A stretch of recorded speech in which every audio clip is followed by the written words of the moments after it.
नमस्कार दोस्तों, स्वागत है आप सभी का शुभ आईएएस की इस इम्पोर्टेंट क्लास में। आज हम शुरू कर रहे हैं पर्यावरण एवं पारिस्थितिकी का एक बहुत ही इम्पोर्टेंट टॉपिक, ऊर्जा का प्रवाह। तो बच्चों, किसी भी पारिस्थितिकी तंत्र को समझने की शुरुआत ऊर्जा से ही होती है, क्योंकि ऊर्जा ही वह आधार है जो संपूर्ण जीव जगत को जोड़कर रखती है। सूर्य से आने वाली ऊर्जा कैसे हरियाली में प्रवेश करती है, कैसे यह ऊर्जा भोजन श्रृंखला के अलग-अलग स्तरों से होकर गुजरती है और क्यों हर स्तर पर ऊर्जा कम होती जाती है। इन सभी बातों को समझे बिना हम न तो खाद्य श्रृंखला समझ सकते हैं, न ही पारिस्थितिकी का संतुलन। इसीलिए आज की क्लास में हम जानेंगे कि ऊर्जा का प्रवाह एक तरफा क्यों होता है और 10% का जो नियम है क्या कहता है। पारिस्थितिकी तंत्र में उत्पादक, उपभोक्ता और अपघटक की भूमिकाएं किस प्रकार से जुड़ी होती हैं। चलिए शुरुआत करते हैं ऊर्जा का प्रवाह को सरल, वैज्ञानिक और परीक्षा उपयोगी तरीके से। तो देखते हैं। पारिस्थितिकी निकाय में ऊर्जा का प्राथमिक स्रोत सौर ऊर्जा है। पारिस्थितिकी निकाय में ऊर्जा का प्राथमिक स्रोत सौर ऊर्जा है। जैव मंडलीय पारिस्थितिक तंत्र में ऊर्जा का प्रवाह एक दिशीय होता है। जैव मंडलीय पारिस्थितिक तंत्र धरती पर स्थापित सभी पारिस्थितिक प्रणालियों का युग है। ऊर्जा का प्रवाह अजैविक प्रणाली से जैविक प्रणाली की दिशा में होता है। ऊष्मागतिकी के पहले नियम के अनुसार ऊर्जा का न तो सृजन हो सकता है, न ही उसे नष्ट किया जा सकता है। यह एक स्वरूप से दूसरे स्वरूप में परिवर्तित हो सकती है। दूसरे नियम के अनुसार जब ऊर्जा एक रूप से दूसरे रूप में परिवर्तित होती है तो उसका कुछ ह्रास होता है, अतः उत्पाद में अपेक्षाकृत कम ऊर्जा होती है। ऊर्जा उत्पादक से उपभोक्ता की तरफ, प्राथमिक से द्वितीयक उपभोक्ता की तरफ, द्वितीयक से तृतीयक उपभोक्ता की तरह प्रवाहित होती है।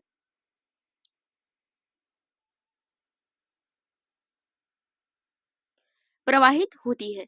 हर पोषण स्तर पर उपलब्ध ऊर्जा की मात्रा घटती जाती है। उल्लेखनीय है कि स्वपोषी जीवों द्वारा ग्रहण की गई या स्थानांतरित की गई ऊर्जा को स्वपोषी जीव नहीं प्राप्त कर सकते हैं।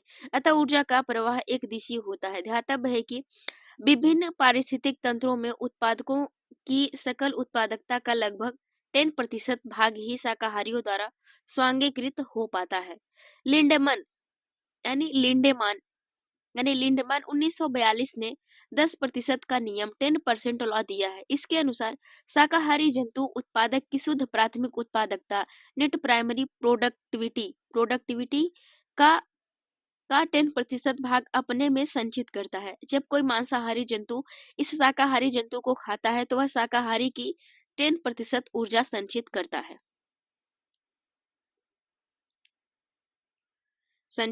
है। इस प्रकार खाद्य कड़ी के प्रत्येक स्तर यानी प्रथम, द्वितीयक, तृतीयक एवं सर्वश्रेष्ठ श्रेणी के स्तर पर उपभोक्ता केवल 10 केवल 10% संचित ऊर्जा को अपने शरीर भार में रूपांतरित करता है। अब यहाँ पर देखिए, अब देखिए इस चित्र में आपको पूरा ऊर्जा प्रवाह एक लाइन में दिखाया गया है। पूरा ऊर्जा प्रवाह जो है आपको एक लाइन में दिखाया गया है। एक लाइन में दिखाया गया है पूरा ऊर्जा प्रवाह। सबसे पहले यहाँ पे आपको दिख रहा होगा सूर्य का प्रकाश है। सबसे पहले सूर्य का प्रकाश है। यही ऊर्जा का एकमात्र मुख्य स्रोत है। यह जो सूर्य है यह ऊर्जा का एकमात्र मुख्य स्रोत है।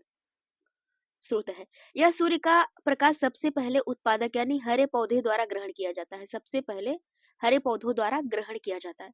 पौधे प्रकाश संश्लेषण करके भोजन और ऊर्जा बनाते हैं। उसके बाद यह ऊर्जा ऊपर की तरफ बढ़ती है।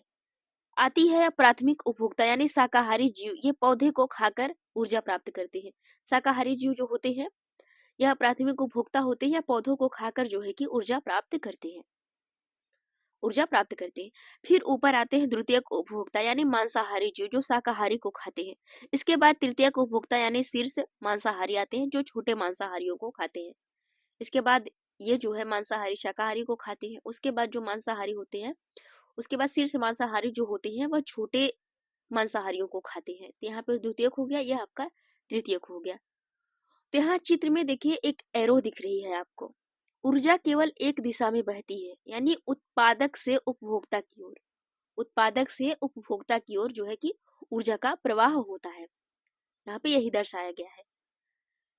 अब इस पूरे चित्र को देखकर हम इतना याद रखेंगे कि जो सूर्य का प्रकाश है सबसे पहले हरे पौधों पर पड़ता है यानी उत्पादक पर, उसके बाद शाकाहारी पर, उसके बाद मांसाहारी पर, फिर उसके बाद शीर्ष मांसाहारी पर। आशा करते हैं कि यह चित्र आपको अच्छे से समझ में आया होगा।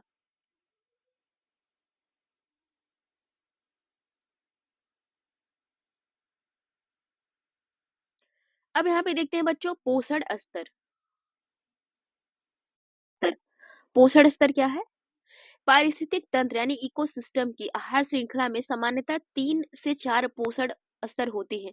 इस प्रकार है पोषण स्तर 1 आधार पोषण स्तर, स्वपोषित जीव प्राथमिक उत्पादक, पोषण स्तर 2 प्राथमिक उपभोक्ता, पोषण स्तर 3 द्वितीयक उपभोक्ता, पोषण स्तर 4 यानी सर्वाहारी अंतिम उपभोक्ता यानी उच्चतम पोषण स्तर, अपघटक डिकम्पोजर्स उपयुक्त सभी पोषण स्तरों से आहार ग्रहण करते हैं। अब देखते हैं बच्चों पिरामिड। पिरामिड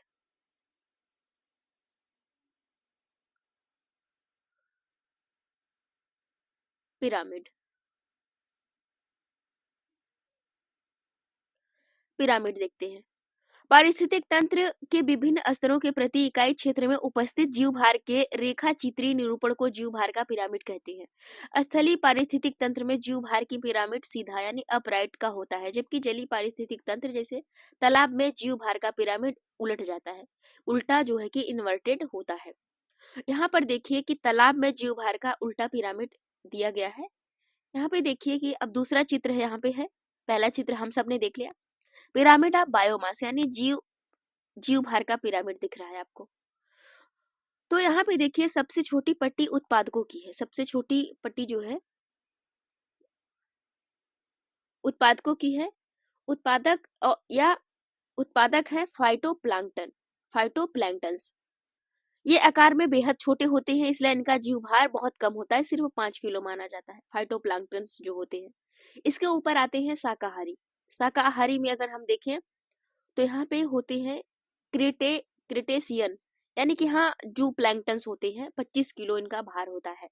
उसके बाद हम आते हैं और ऊपर छोटी छोटी मछलियां जो होती हैं उनका भार जो होता है 100 किलोग्राम होता है। उसके बाद सबसे ऊपर बड़ी मछलियों का जीव भार 1000 किलोग्राम होता है। इसका मतलब यह है कि तालाब में छोटे छोटे फाइटोप्लैंक्टन्स तो बहुत अधिक संख्या में होते हैं, लेकिन कुल वजन यानी जीव भार कम होता है। ऊपर से जीव संख्या में कम है लेकिन उनका वजन ज्यादा होता है। इस तरीके से आपका जो है तालाब में जीव भार का उल्टा पिरामिड है। इसको हम सबने देख लिया अच्छे से। आशा करते हैं आपको अच्छे से समझ में आ गया होगा। अब हम आगे देखते हैं बच्चों।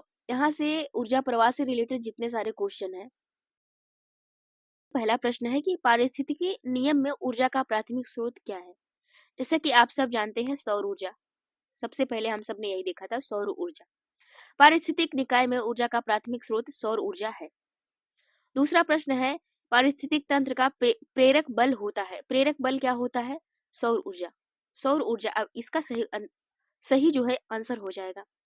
अगला प्रश्न है आप सबके सामने। अगला प्रश्न है बच्चों निम्नलिखित में से कौन सा कथन सही है? कौन सा कथन सही? क्या कहा गया है कि जैव मंडलीय पारिस्थितिक तंत्र में ऊर्जा का प्रवाह एक दिशी होता है। यह बिल्कुल सही स्टेटमेंट है, इसलिए इसका सही उत्तर हो जाएगा ए।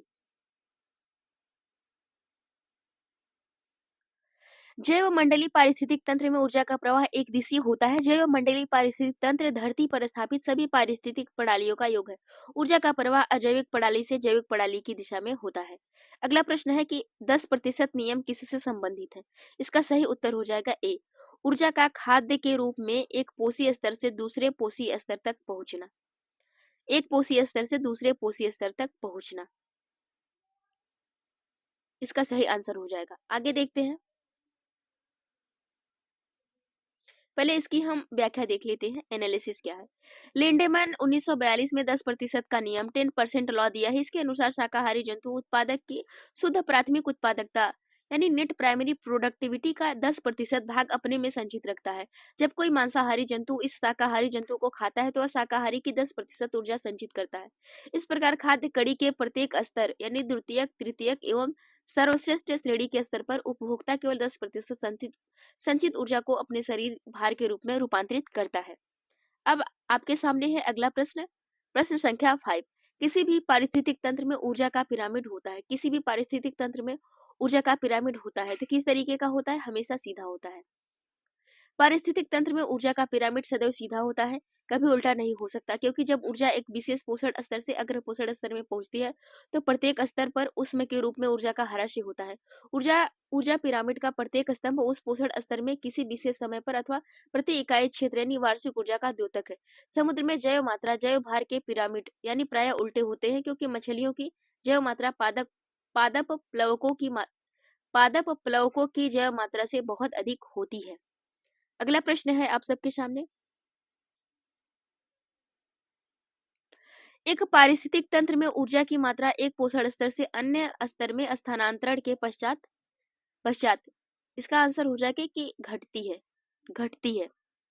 पारिस्थितिक तंत्र में ऊर्जा का प्रवाह अजैविक प्रणाली से जैविक प्रणाली की दिशा में होता है। ऊष्मागतिकी के दूसरे नियम के अनुसार जब ऊर्जा एक पोषण स्तर से अन्य पोषण स्तर में स्थान परिवर्तित करती है तब उसका कुछ ह्रास यानी घटती है होता है, अर्थात हर पोषण स्तर पर उपलब्ध ऊर्जा की मात्रा घटती जाती है। इसलिए शीर्ष मांसाहारियों को सबसे कम ऊर्जा प्राप्ति होती है। अगला प्रश्न है, पारिस्थितिक तंत्र में एक पोषी स्तर से दूसरे पोषी स्तर में स्थानांतरण से ऊर्जा की मात्रा क्या होती है? तो ऊर्जा की मात्रा जो है कि घटती है, ऊर्जा की मात्रा घटती है।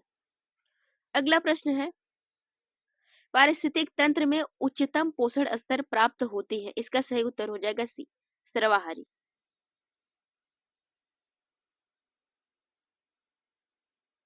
जीव भार का पिरामिड किस पारिस्थितिक तंत्र में उलट जाता है? इसका सही उत्तर हो जाएगा तालाब, जैसा कि आप सबने देखा। पारिस्थितिक तंत्र में विभिन्न स्तरों के प्रति इकाई क्षेत्र में उपस्थित जीव भार के रेखा चित्रीय निरूपण को जीव भार का पिरामिड कहते हैं। स्थलीय पारिस्थितिक तंत्र में जीव भार का पिरामिड सीधा यानी अपराइट होता है, जबकि जलीय पारिस्थितिक तंत्र जैसे तालाब, समुद्र आदि में जीव भार का बायोमास पिरामिड उलट जाता है, अर्थात उल्टा यानी इन्वर्टेड होता है।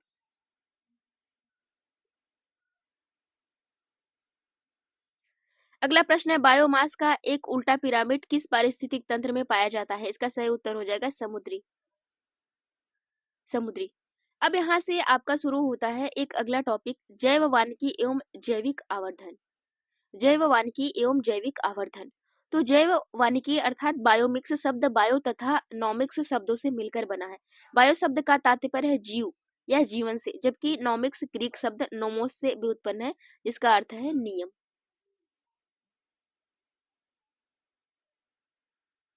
नियम इस प्रकार बायोनॉमिक्स शब्द का शाब्दिक अर्थ है जीवन के नियम, समीचीन प्रतीत होते हैं। पारिस्थिति का पर्याय है, साथ ही यह प्राकृतिक तंत्र के मूल्यों पर बल देता है जो मानव तंत्रों को प्रभावित करते हैं। अब यहाँ पे है जैविक आवर्धन। जैविक आवर्धन क्या होता है? ध्यातव्य है कि जब कुछ प्रदूषक आहार श्रृंखला के साथ सांद्रता में बढ़ते जाते हैं और ऊतकों में जमा हो जाते हैं, तो इस घटना को हम जैविक आवर्धन यानी बायोमैग्निफिकेशन कहते हैं। डीडीटी जैसे प्रदूषक जैव अनिम्नीकरण नॉन बायोडिग्रेडेबल होते हैं। इनका एक बार अवशोषण होने के पश्चात उत्सर्जन द्वारा बाहर निकलना लगभग असंभव हो जाता है। डीडीटी एक ऐसा रसायन है जिसे जैविक रूप में नष्ट नहीं किया जा सकता।